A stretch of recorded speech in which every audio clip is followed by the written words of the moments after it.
Welcome to part two of our three-part coaches series on essentially how to maximize your mindset as a coach. And last episode, what we're speaking about is like really the problems that coaches face in a very real way.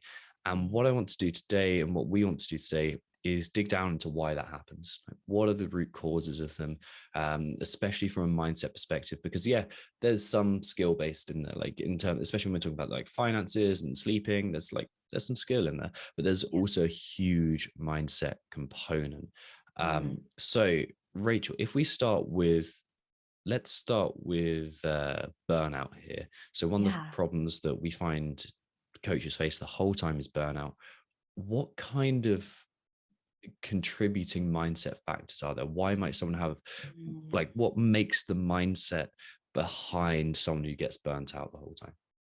Yeah, I see a couple of things when it comes to burnout. The first one is a scarcity mindset. And the idea behind a scarcity mindset is there are only a certain amount of opportunities, clients, income sources, likability, success. So that scarcity mindset teaches us that we have to say yes to every single opportunity. We can't let anything pass us by. We always have to be hustling and grinding. Otherwise, we're going to miss something. And when we carry that scarcity mindset with us, we say yes to a lot of things that we don't really want to do. And that contributes to a sense of burnout. We're just doing so much that doesn't feel fulfilling. Another big one is uh, a people pleasing type of mindset. So saying no can be really challenging for a lot of us, especially because we're in a service industry. Many of us get into coaching because we love helping people. And we may end up carrying with us beliefs that we can't say no to people, or, and I'm using air quotes for anyone who's only listening, disappointing people. We can't do that, or we're not good at our jobs. And so not being able to say no, both to clients and to employers, is another big mindset hiccup that happens with burnout. Okay, let's start with people pleasing. Yeah. That to me is something that we pick up through an environmental factor, Oh, like yeah. a lot. Like evolution applies to it, Sure. definitely. Experience and what's worked for you, what you've been explicitly told. It's not really something you're explicitly told out Yeah. loud. Like you've got to please other people. Like a little Yeah. bit in terms of like being in the service industry, you're told sometimes that okay, I've got to be out there. The client's always right. You can hear that, but it's mostly like how were you acting as a kid and what worked as a kid to kind of Yes. to create the environment that you wanted to. That's a big one for me. So we can think about the environment that affects us, and then the scarcity mindset as well. It makes me think of evolution. Like we are Yeah. hardwired, and if you want to think of this as your biology, your internal kind of makeup, then feel free to think of it this way. Um, we're hardwired to think there's only a certain amount of resources out there. So go out there now, get all you can. Yeah. What this does is it creates an essential fear within us. It's a fear script, a fear dominant script Yeah. where we're going out. It's like, what can I get? What can I get? What can I get? It's going to run out. There's not enough for everyone. So I've got to take it. Yeah. And the truth is that we're in this world, and really we have been for many decades now, where there is enough for the vast majority of us. There really is enough. Like I think the fact is that if you're earning over 30,000 US dollars, you are in the top 1% of the world in terms of income. Like there's Right. enough for us around. There's Yeah. enough there, and we're in this incredible time. But we still have this hardwired mentality of there's not enough. Yes. There's not Absolutely. enough out there. Yeah. And how does this show up for our in our mental state? What does it feel like? What does it look like? What does it sound like? Yeah. So I can remember struggling with people pleasing myself. And the way that that felt was an employer would ask me to take on, a new responsibility, or a client would come in and want me to do personal training. I'm a coach that does not like personal training for whatever reason. It's just not, I like coaching group classes. That's where I really shine. So me saying yes to every single personal training opportunity ended up being me doing something that I found really draining. I always did a good job. I put a lot of effort into training my clients, but um, what it would feel like when I was saying yes to these things was often a little bit of mild resentment for being asked in the first place, even though people asking for help is something that we want to encourage. And I would feel this pressure to say yes. It was almost as though no wasn't even an option that I would consider. Mm. And again, that ended up to me feeling really drained. I would kind of dread going to work because I just felt like I was using all of this energy for something that I didn't find fulfilling.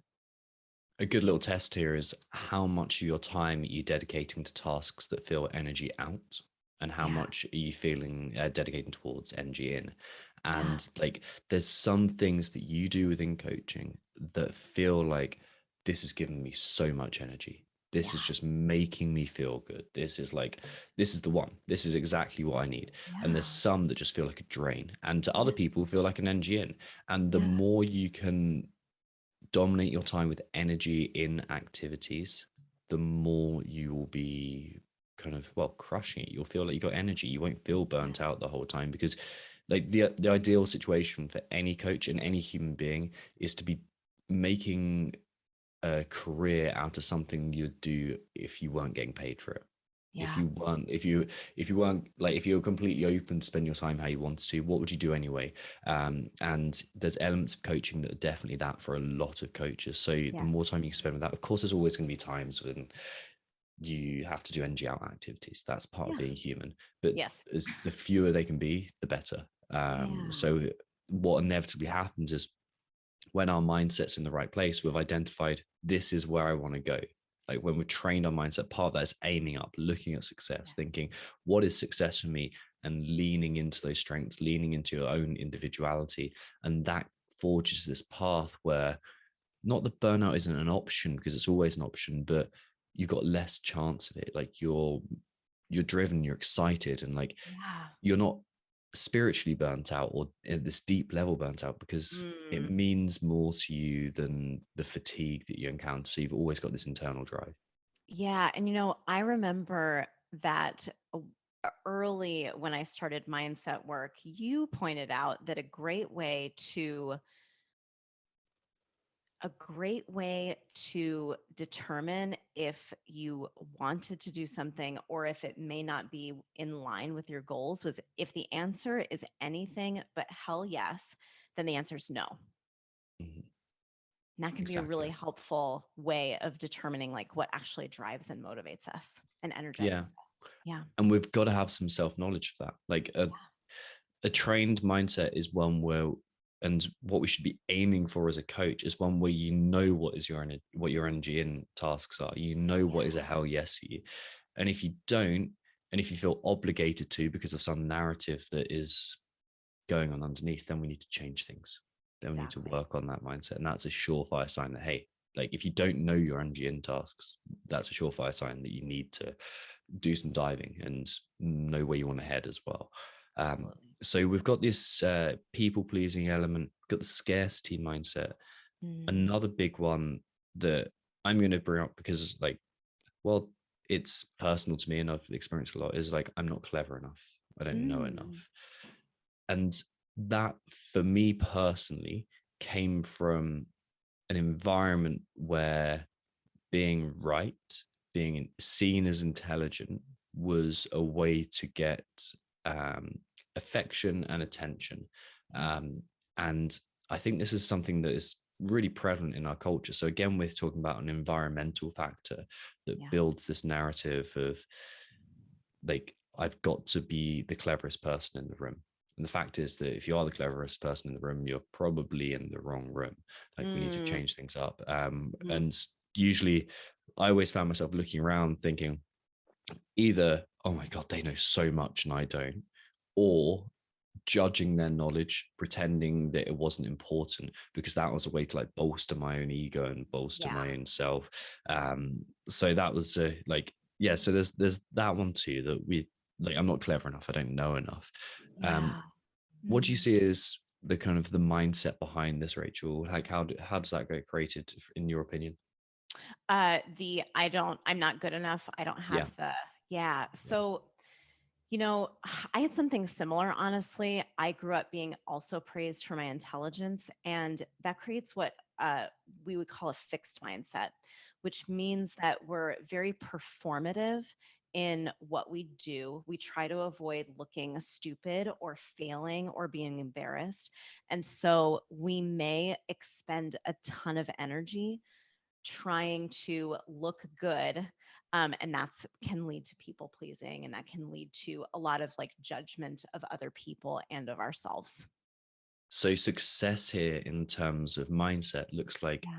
hey, it's okay to not know all the answers. It's okay to be the fool occasionally and like kind of mess things up and not be Mhm. perfect. And that release from perfectionism is often Mm, one when you grow the quickest. Like yeah. those times when you're like when you don't know the answer, when you're kind of and you're freely admitting that rather than making something Yes. up, are the Yes. times when you grow the quickest, because it gives you the vulnerability of doing so, gives you the opportunity to grow, which wouldn't be there without that vulnerability.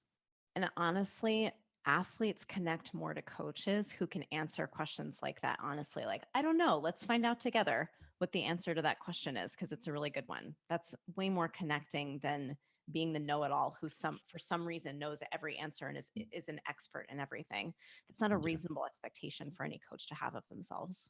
Yeah, something like 80% of communication is nonverbal, or like including tone and Mhm. body language. So if we are not quite telling the truth or trying to desperately scrape and like we think we're right but we don't know that we're right and like we're kind Yeah. of guessing, people sense that. Like we are so good at attuning ourselves to that kind of, well, I suppose bullshit. And Yeah, right. It's a bullshit meter. like yeah, exactly, and we've got that built into us and our athletes have it built in. But like Mm, they'll trust you so much more if you say, hey, don't know, like, and the mindset component of that is, hey, I'm okay not knowing. Like it's yeah. fine not to have every single answer and not be the cleverest person in the room.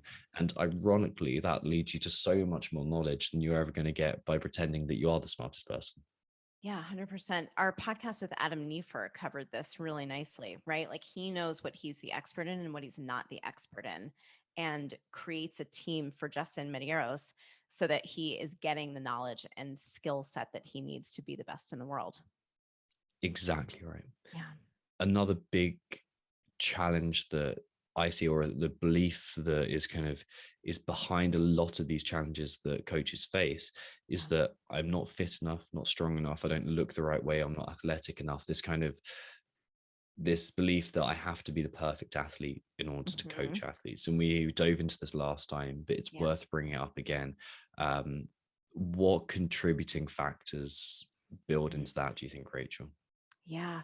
You know, I believe that that stems from implicit uh, environmental components. And a lot of that environment for coaches and athletes occurs on Instagram. That's one of our environments now. So we end up comparing ourselves to people's highlight reels, their, most beautiful lifts and their most perfect coaching sessions and their carefully crafted messages. We end up comparing ourselves to those things, thinking that while there are people out there who seem to have all of the answers and they're always able to get their training in and they always feel great and their energy level is perfect and all of their athletes love them. And that's just not the case. Oh, you're so right. Instagram isn't our reality No. always. Like, yeah, like we've both spent a good amount of time around people whose life on Instagram looks perfect. Yeah. And I'm sure everyone has, to be honest. That like, Yeah. and you see behind the scenes, you're like, oh, okay, it's not Oh, all you're a that. human. Yeah, yeah, we're Yeah. all human. We're all Yeah. human. So, yeah, that's fantastic. And we have this idea of like, I'm not fit enough, not strong enough. What that does is it creates this kind of, when I struggled with that belief, when it kind of was very dominant, I would avoid training. I would definitely not enjoy training. I would feel Yes. like I had to train in a way that matched what I guessed were other people's expectations of me rather than pursuing what Mm, I internally felt interesting. So yes. like picked up injuries, like got feeling like not enamored with training, lost the love with Yeah. it. And Yeah. yeah, it really kind of, it was a stone in my training shoe. Mm, yeah. I remember taking on a squat every day program like 2 years into doing CrossFit, 1 year into coaching CrossFit, thinking this is the example that I have to set for my athletes. You have to like do Yeah. extra work, you have to do all this stuff. And I was so miserable and so injured because I did not have the necessary training experience to take on a program like that. I wish I could Hmm. go back. Yeah, yeah. I Yeah. think what was my version of that? Yeah. Probably trying to get ridiculously good at gymnastics and movements when it Yeah. wasn't my bag at all. And like I don't enjoy coaching gymnastics movements that much. They're not really my jam. I honestly I don't have as much of the knowledge Mm. as I like as many other people do. So Yeah. like, and I felt like I had to do it because it's like the weak spot in my coaching rather than leaning into the strengths, which is the mindset component. Like, this is what Sure. I know really well. This is what I can see. This is what I can help people with. And but that feeling of I've got to be the type of person that other people expect me to be Yeah. is a big part of it. I was speaking to a coach just yesterday who was talking about his body image and how that was something that um, made him feel like stood out, and actually his previous body image really, Yeah. and how he felt like he used to look, and still carrying around that mentality. Mm. And that's something that I think we have to be aware of too. It's like I don't fit in because this imposter syndrome element of I don't fit in because the way I look is a big one in coaches. Yes, 100%. And again, a lot of that stems from, Instagram, Mm, because we're following fellow coaches who have six packs and often are former games athletes. That's who we gravitate towards, right? Because yeah, we have this unspoken belief that they must be the best. There are many great coaches who do not fit into that normal or that normalized body model. You can be a yeah. great coach and look any which way. There's a difference between being a successful coach on Instagram and a successful coach by helping human beings. Yes, And I exactly. The think that's skill probably set the one is we want. very different. Très different, as the French would say. Um, so, what other beliefs do you think get in the way, Rachel? Mm. Still talking about losing the love of training. Yeah, sure. Let's go for that. Yeah. Whichever's on your mind. There's a little element of jealousy to that sometimes too. Like I need to be better than my coworkers. And I think that's tying in really nicely to what we've already talked about, which is seeing others' success, not feeling like we're necessarily as connected to athletes as other coaches are, and feeling the need to create that connection by being perfect in other ways instead of by connecting. Okay, tell me more. Where does that come from? Why do you think that exists? Yeah.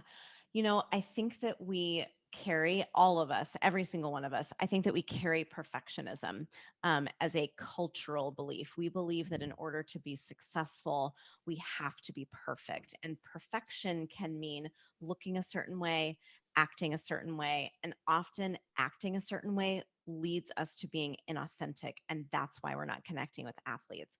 But we see other people who are successful and we continue to try to act the way that they act. So again, we come back to burnout. We're so exhausted from being someone that we're not.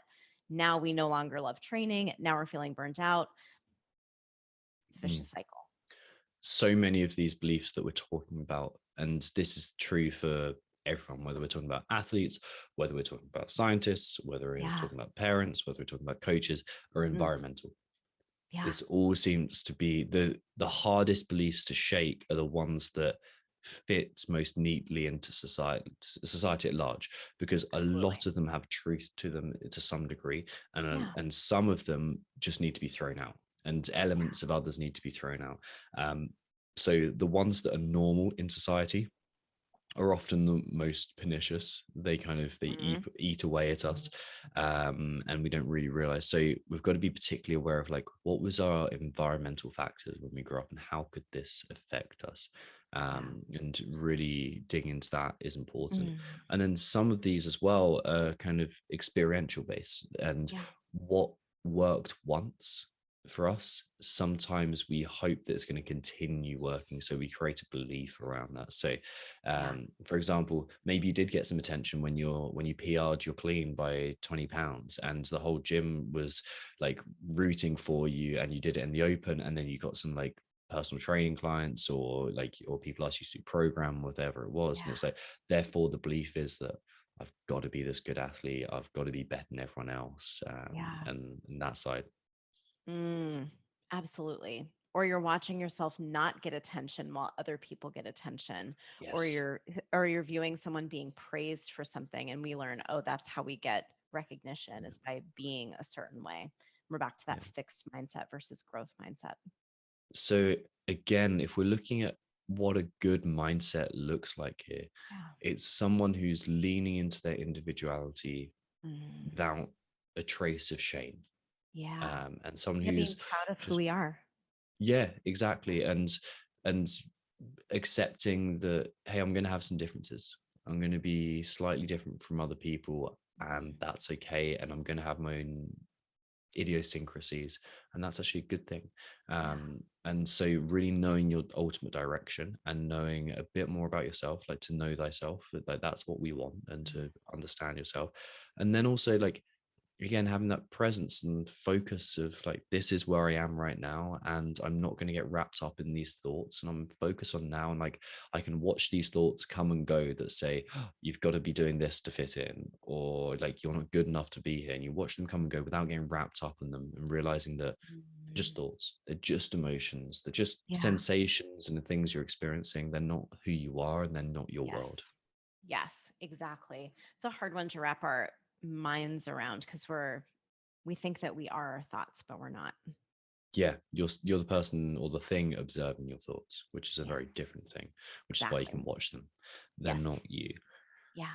What other beliefs do you think that a lot of coaches face that cause problems? Like, I've got a Yeah. list as long as my arm here, I so we can know. go into more, but it's more about selecting the ones. And Yeah. especially if you're a coach listening to this as well, it's like, think about you particularly, like, there's going to be individual beliefs that you have, and like, we may not mention yours, but we're going to try and hit the kind of the big few. So Yeah. what other ones do you think are there, Rachel? I think a really big one is tied to not making enough income. And that one is I'm not good enough to charge more for my services, to start a program at my gym, to go for the promotion at my gym, or to like seek out personal training clients, whatever it may be. But the root belief is I'm not good enough. And it leads to not valuing our time and expertise. Okay, so it leads to not valuing time and expertise, eventually not earning enough, the Yeah. stress that we create. um where does this come from, do you think? Hmm. I'm not good enough can come from a lot of places, but often it's also environmental. It can be explicit. People who've grown up in abusive situations will be told that they're not good enough, and will be taught that through repetition in their environment. Um, but again, it can also tie into perfectionism again. So it can be this cultural belief that gets in the way. It's like, I would be good enough if I, you know, looked the part, right? If I looked Mm. like I could charge more, then I could charge more. Or, if I had the certifications, then I could charge more. So there are all these little pieces that coaches often are subconsciously assuming that they need in order to be the expert that they actually already are capable of being. Yeah, and I want to point out that there's a huge difference between I'm not good enough and I could be better. One Yeah. of them is an encouragement towards growth. One Yes. of them, the other is like a fear of rejection and a Yeah. fear of like being unworthy. And Hmm. that creates shame, and that Yeah. creates kind of self-loathing. And Mhm. the side I could be better is encouragement. It's Yeah. exciting. It's a possibility. And like, on some level they have similar actions, but the intention behind them are very different, and therefore the Yes. outcome that comes from them are really different. And the amount you earn as a coach, the kind of Yeah. response, the your feeling of imposter syndrome is completely different, worlds apart. Yeah. I'm not good enough is a label. It's essentially saying, this is who I am. I'm not good enough. Whereas I have room to grow, or I could be better, is a way of looking at ourselves as in process versus as a finished product right now. Yeah, fantastic. Yeah. Are there any other big ones that you think are there? Like I can see the confident side of things. I'm not confident enough, like, which I Mm, think is kind of an offshoot of that I'm not good enough sure. piece. Yeah. Like I don't know enough, like I'm not worthy enough to stand here. Like the Mm, belief that I'm not confident though is a belief in itself. And it affects a lot of coaches standing in front of a whiteboard and saying yeah. like and talking to people or addressing people. Yeah. Any other beliefs that you think are big ones? Now I'm thinking about that one. That kind of the standing in front of the whiteboard feeling. And I think that stops a lot of people from becoming coaches who would be good Definitely. coaches, which is a huge bummer. Yeah, I think that that does tie in a lot to I'm not good enough. And again, it's because there's some kind of subconscious list of like qualities that people think coaches need to have, but there are so many different types of people in the world. There have to be a lot of different types of coaches too. Yeah, each person is essentially a puzzle, and Yeah. different sections will, or different pieces of the puzzle will tessellate nicely. It's just an excuse Mm, to use the word tessellate here. Like that's my great job. yeah, That's your word of the I day. got that in there. That is word of Phew. the day. Different people will tessellate and have this better relationship with other coaches because they match nicely, just like Mm, any other relationship. There's like this yes. overlap, and there's enough similarity and there's enough difference to create growth between them, and that's what you want in any kind of relationship. Yeah. What I'm feeling, what I'm seeing here is this all boils that a lot of these boil down to I'm not worthy enough. Like I don't Yeah. deserve this. I'm not good Mm, enough. yeah. Um, and that seems to be the human condition. And Mhm. we can either be driven by the fear of not being good enough, or, and it sounds cheesy to say, we can be Yeah. driven by love and excitement and growth. And Mhm. the outcomes that you get from those things are completely different. Like, So can you be true. driven by good intentions, or are you going to be driven your whole life by fear? Um, Yeah, and honestly, I think most of humanity is driven by fear. I Um, agree.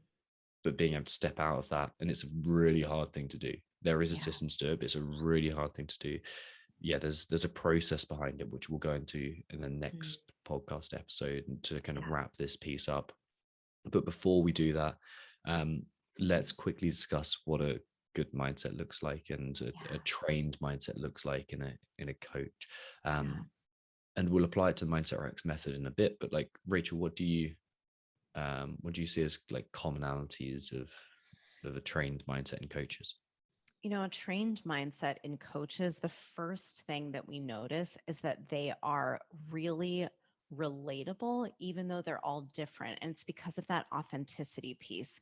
They're comfortable with who they are as people, and they're able to express that individuality in a way that's, again, authentic to them. And so they're extremely engaging to be coached by. We'll also see that they are able to look at the long term view in terms of what opportunities to say yes to and which ones they need to pass up on. And so they're more confident and they have a clearer direction in their career. They don't feel kind of stumped or stuck. They know what they need to do next and they know what the steps are to get to the next level. Perfect. Yeah, Yeah. you've actually just really nicely ticked off the first two parts of the Mindset Rx Nice. method as well. Like Yeah. testing, like we know the first stage of the Mindset Rx method is testing. It's like, what is our limiting belief? Like, what is Yeah. the main one? What do we have to be watching out for? And knowing that just gives you this, it gives you something to work with. It gives you a perspective on your thoughts and emotions. And that helps you really adjust how you're acting in a moment, how you're thinking, how you're feeling, and ultimately the like who you are in that moment, and then Mhm. having that really clear vision of where I want to get to, like what's the end goal for me, like what is Yeah. success, like who can I become, who's the person within me that also authentically wants to get out. um Yes. I think being present, focus on the moment, not feeling the need to check your phone the whole time in little classes is a big one, because again, Totally. fear of missing out is driving you. So that presence, focus on now, like not getting distracted by those thoughts and emotions that come rushing in. Mm-hmm. um, and then doing things regularly that stretch you and reinforce this is the type of person that I am. Like that's Yeah. like a lot of coaches who are struggling with the mindset have been doing the same things for too long, Yeah. and we need to be stretched. We need to Yeah. have that growth. Like humans are driven by growth or fear, and like a Yes. little bit of fear is probably a helpful thing occasionally. Yeah. It definitely gets you moving, but then we can be driven by growth and like want to be stretching, want to be growing, want to be doing difficult things on a regular basis. Absolutely. Yeah. Could not agree more. Okay, great, great summary of the main mindset challenges that the coaches face. Next episode, what we're going to be doing is how to change this. And there's also going to be an opportunity at the end of it to kind of to move forwards and work with us in a coaching capacity. But before we get to that point, what I do want to do is outlay the process of changing and training a coach's mindset. Just like we train our physical body, we want to train our mindset too. Mhm. So we'll be going over that and showing you the process behind that, the steps there, and how we can create this growth for coaches.